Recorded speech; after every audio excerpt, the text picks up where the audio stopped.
It's beer o'clock on Real Ale Craft Beer, and I've been to Home Bargains again, and this time I picked up a beer, a DC Brau Penn Quarter Porter, a robust porter from America,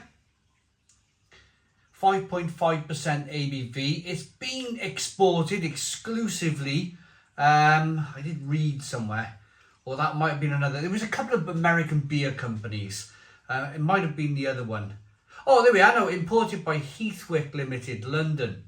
So these have been imported and they're sold. I don't know if it's an exclusivity Home Bargains have got on the beer, but you can certainly find them in Home Bargains. There's quite a big range now of American beer in Home Bargains. So this was a little bit more money than you would expect to pay for, say, a bargain beer. It was £2.50, around the kind of £2.50 range. And it's that price because it's been exported from America. It's an American craft beer. So, without further ado, DC Brau, I think I've had a pale ale from them in the past, maybe an IPA. Let's get it out into a glass and see what we get.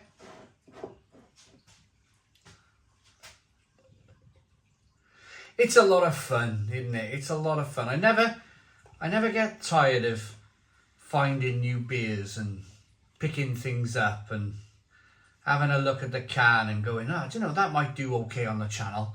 That might do quite well on the channel. I'm going to pick that up and I'm going to buy that and review it on YouTube. I'll never get bored of it. Never get bored of it. I still love it.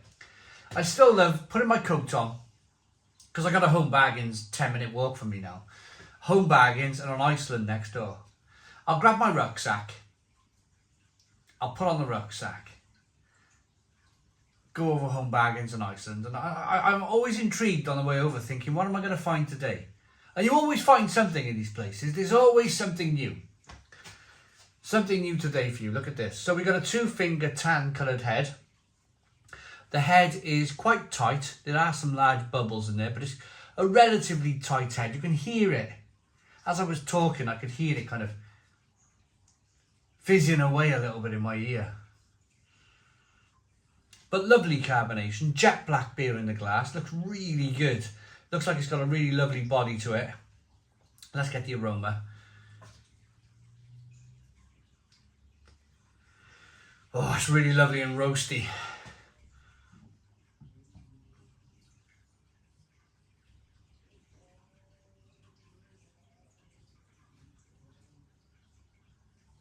Roasty, toasty, chocolatey, nutty, a little bit of licorice in the aroma.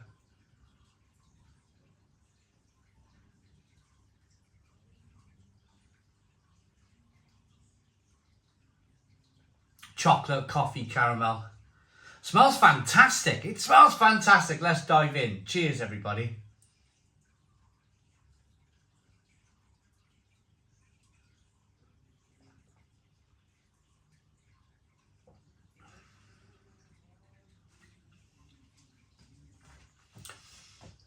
Lovely, fantastic. Stone the Crows. Stone the Crows. Great drinkability, great mouthfeel, lovely richness to it.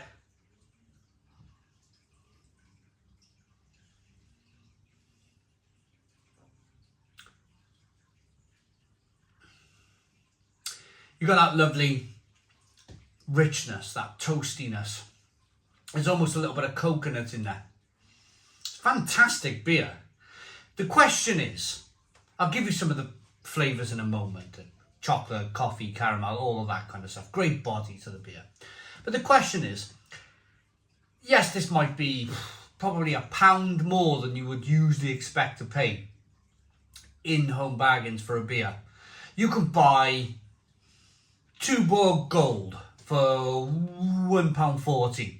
You can buy Tuborg Ficky, which is Turkish brewed lager, for £1.25.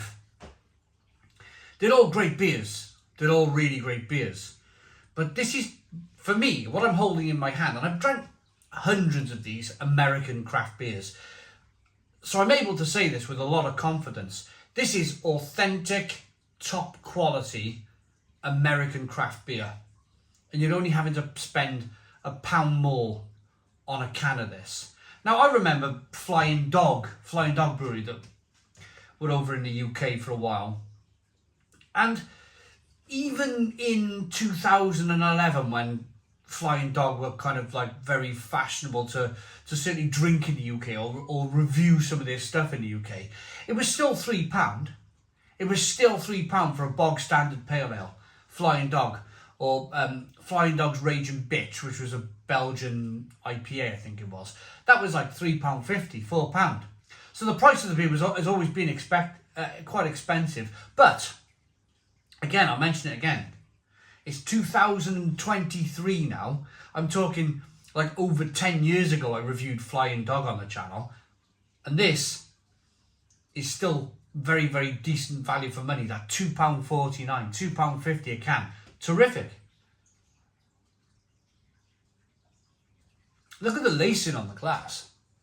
Look at that lacing. Look at the way the beer's chasing the head of the glass. It looks absolutely wonderful. Absolutely wonderful. Roasty, nutty, chocolatey.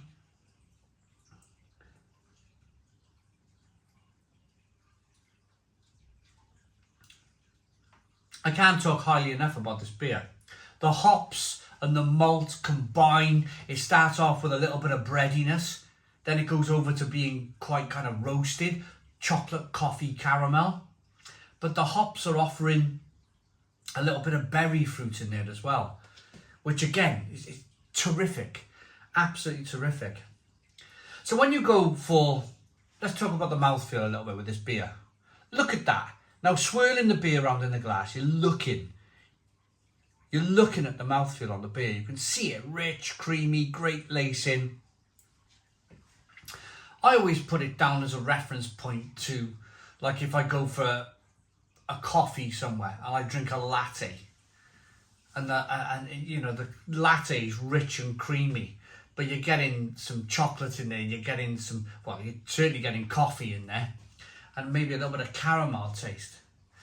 It's the very same thing with a porter or a stout.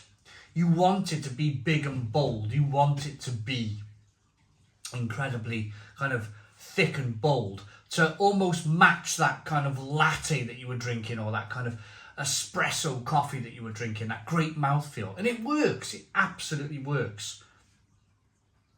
It's like having some bitter dark chocolate, a square of bitter dark chocolate in the mouth, and you're kind of just almost sucking on it and it's melting in the mouth. It's that kind of luxurious feel that I love about a stout and a porter. I don't like thin stout. I've had a few, I think they call them dry Irish stouts, where they're really thin and watery. I don't like them. I much prefer these big, fat, bold, full-bodied stouts. So great value for money. Great value for money. It's about £2.50 a can. If I'm slightly out with my pricing, but it's about that. Penn Quarter is most famous for Ford's Theatre, where President Abraham Lincoln was assassinated, and his coat and hat can still be seen to this day. Really? They are an American Brewers Association certified independent craft brewer, and it's brewed in Canyon, Washington State. Penn Quarter Porter. Right, I see why they called it that now. Love it, absolutely love it. I think it's a real good, and the ingredients are just barley, oats, hops, yeast and water. Isn't that brilliant? It's great beer for the money. It's great beer for the money. I'm going to rate it. Looks good, smells good, tastes good. I like that enough to give it a Stone the Crows 10 out of 10. It really is that good. It really is that good. Stone the Crows 10 out of 10. Please put your comments in the comments box. Subscribe to our daily beer and food reviews. Give us a big fat thumbs up. Boom. Cheers.